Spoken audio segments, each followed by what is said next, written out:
And it's not okay for him either, because I think that if somebody had intervened and shut down the money and forced him to get help, I think he could have been an asset to himself, to his family, and to his community. R. Kelly is one of the most talented singers I have ever heard.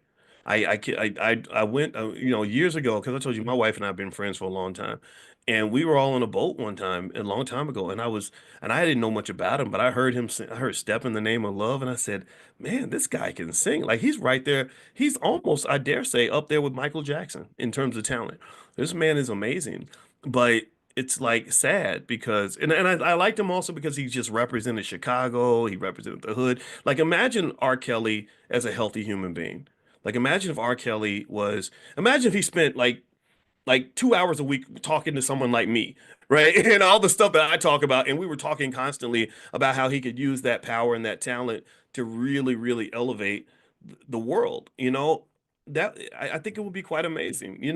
And that's why I get excited. I actually enjoy those opportunities every now and then when I do talk to someone who's got far more power than I'll have. Like, so when Ice Cube and I were spending time on the phone, it was nice to say, okay, look, I'm glad you're hearing me. Let me give you some ideas on ways I would use that power if I had it. It's your power. You're the man.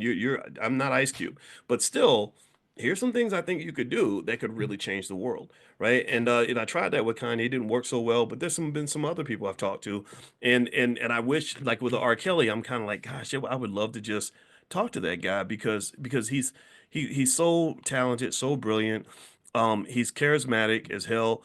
It's almost like it's almost like there was this deal with the devil that he ended up making, because he's carrying all this weight in his soul that makes him into a person that he probably doesn't like. I bet even he doesn't like himself, right? And I think this to me speaks to the idea that somebody needs to slap that microphone out your hand, take that money away, put you in a space where you can really focus and become the person that God meant for you to be. And unfortunately, what happens is sometimes that happens in prison, because in prison it's harder to get drugs, and you can't get women. You got to get these cheap substitutes for women.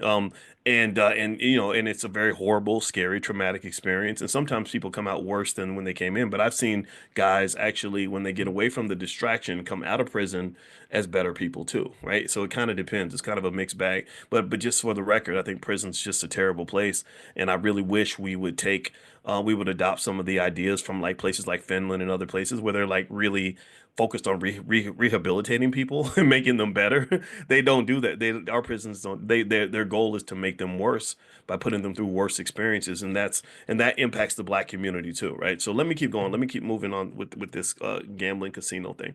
All right. And by the way, shout out to everybody who survived. The prison system, who has come out better. I admire you immensely, and you have my respect. Okay, so what else do they do? Oh, another thing casinos do to get your money is they don't put clocks or windows inside the casinos. They also put extra oxygen. The oxygen makes you feel good. The clocks make you time conscious. So their goal to get your money is to reduce your consciousness. So because I want you to have more money, I call this class financial consciousness. Because when your consciousness is elevated, you're looking around, you're alert, you know what's going on, you're asking questions, you're trying to figure things out. When you're not conscious, you're like, so drugs make you unconscious. Entertainment can make you unconscious. People feeding your ego can make you unconscious. Not having the clocks or the windows makes you unconscious. There's all kinds of things that are designed to rig you,